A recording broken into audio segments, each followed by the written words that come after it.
I My never wedding ended imagined in I'd be 60 sitting seconds. alone at a The five-star moment hotel my in Rome, fiancé said I drinking wasn't the best espresso she where could my do. honeymoon was supposed to be. But life has a way of teaching you the truth in the most brutal ways, sometimes publicly, sometimes in front of hundreds of strangers on Instagram Live. That's who I became. The guy whose wedding fell apart in 60 seconds flat. The guy who canceled a $75,000 wedding with one sentence in a chat window. The guy people pointed at in Rome, whispering, "Is that him? The one from the live stream?" It all started on a Thursday night in April. I was in our apartment, finalizing the last-minute wedding details while my fiancée, Olivia, was at her bachelorette party in the Hamptons. I had just transferred the final $12,500 payment to the wedding planner when a notification popped up on my phone. Olivia Wright is live. I clicked on it, smiling like an idiot, expecting to see some innocent fun with her bridesmaids. Instead, I saw Olivia, flushed and glassy-eyed, wearing a sash that read, "Future Mrs. Parker." Her friend Megan held the phone, laughing way too loudly. Champagne sloshed in Olivia's hand as she tried to stay upright. "Last chance, live," Megan slurred into the camera. 6 weeks until lockdown. How are you feeling?" Olivia rolled her eyes. "Ethan's great. He's so responsible," she said, responsible like it was a terminal diagnosis. Her friends giggled. Someone off camera yelled, "Responsible doesn't keep you warm at night." Another one added, "He makes spreadsheets for everything."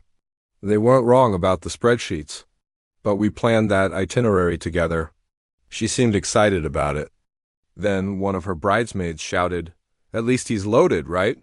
Olivia just shrugged. "He does well. But it's not like private jet money." Then she leaned toward the camera, whispering like she was sharing a huge secret. "Sometimes I wonder if I'm settling too early. Like, am I going to be 40, wishing I'd waited for Mr. Excitement instead of Mr. Reliable?" Megan screamed with laughter.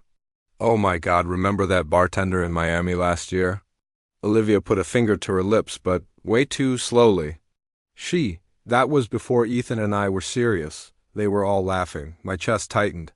The floor felt like it was shifting beneath my feet. Then Megan got serious. "Real talk, Liv, are you sure, like truly sure about him?" Olivia looked directly into the camera, and she said the sentence that detonated my entire life.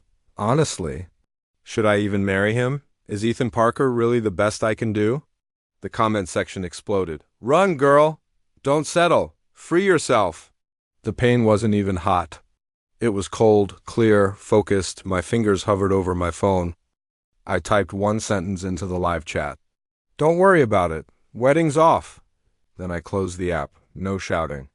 No crying, no drama, just truth. I emailed the planner, canceling everything, then the venue.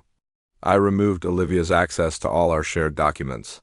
Her parents were informed immediately in a polite, professional message. My phone blew up. Calls, texts, voicemails. "Ethan, what are you doing?" "Baby, answer your phone." "The venue just emailed live. What did you do?" I ignored all of it. The next day, I shut down our shared accounts, removed my cards, and separated our finances, not out of spite. Out of pure survival. That evening, Olivia stormed into the apartment, eyes swollen, lip quivering. Theatrics, as always. "What the hell is wrong with you?" "You canceled our wedding." I was calm. "You publicly announced you might not want to marry me." "It was a joke," she yelled. "Jokes reveal truth," I said, her face drained of all color. She insisted I was overreacting, that everyone says stupid things when they're drunk, that I was being dramatic. But her own words, her doubts, her friends encouraging her to run, it was all there. She threw a pillow at me, told me she hated me, that I wasted 3 years of her life. I told her to pack a bag. She screamed that it was her apartment, too. I asked if she had paid her half of the rent that month. She hadn't. She left. And for the first time in months, the apartment felt peaceful. In the weeks that followed, the chaos continued. Her parents called, furious, demanding explanations, demanding repayment, so I sent them the live stream recording. 2 hours later, her father called back, his voice subdued. "We understand now." It was worse than we thought. As for Olivia, she threw the engagement ring across a cafe table at me like it had burned her hand. There were tears, then begging, then insults. The cycle I was finally free from. Then the unexpected happened. An email from Megan, the bridesmaid who held the phone. She confessed the live stream wasn't a drunken slip-up. Olivia had been doubting our relationship for months.